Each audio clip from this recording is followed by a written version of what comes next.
ଜୟ କୌଶଲ ଜୟ କୌଶଲ କେନ୍ଦ୍ରାପଡ଼ାର ମହାକାଳପଡ଼ା ସରପଞ୍ଚ ଚାମେଲି ଓଝାକୁ ନିର୍ଯାତନା ଦିଆହେଉଛି ତାକେ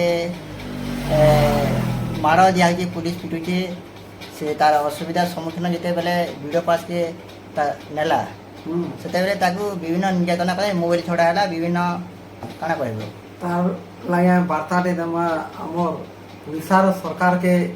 ସେ ଆମର ଯେନ୍ ପୁଲିସ ପ୍ରଶାସନ ଅଛେ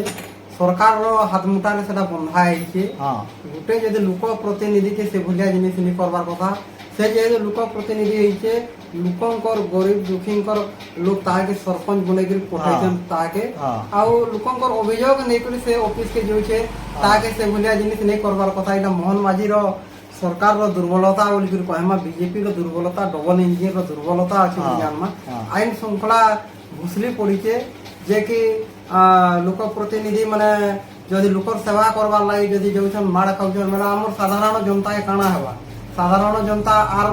ଅସୁବିଧାରେ ରହିବେ ସରକାର ଏଇଟା ସରକାରର ସବୁ ଆମେ ଦୋଷ ବୋଲିକିରି କହେମା ତାହାକେ ସେ କଥାକେ ପୁରା ଦବାଇ ଦିଆଯାଉଛି ଆଉ ଉଦ୍ଦେଶ୍ୟ ହଉଛେ ଯେହେତୁ ଇହାଦେ ଯାହାର ଶାସନ ଚଲୁଛି ଭାରତୀୟ ଜନତା ପାର୍ଟି ଡବଲ ଇଞ୍ଜିନର ସରକାରର ଶାସନ ଅଛେ ସରକାର ଯଦି ଚାହେବା ଉଚିତ ଦଣ୍ଡ ଦୋଷୀକେ ଦେଇପାରବା আর সরকার যদি নি চাহবা বেলে সেটা কারণ হবা এই আন্দোলন হবা পেপরে বারবা 2-4 দিন 2-4 মাস পরে সে কেসকে দাবি দিয়াଯିবা ইথির কিছু তার মানে ন্যায়টা দেই নি পারম আমি কହୁছি যে সাধারণ লোক প্রকৃত ন্যায় পাউ সে সরপঞ্চ দিদিকে পুরা ন্যায় মিলবার কথা সে ভলিয়া জিনিস নি করবার কথা না তো লোক আইবার দিনকে যদি লেডিস মানে কে সরপঞ্চ সমিতি হেবার লাগি ডরবে যদি এন্তা হইবা বলে লোক প্রতিনিধি নেই হন জয় কৌশল জয় কৌশল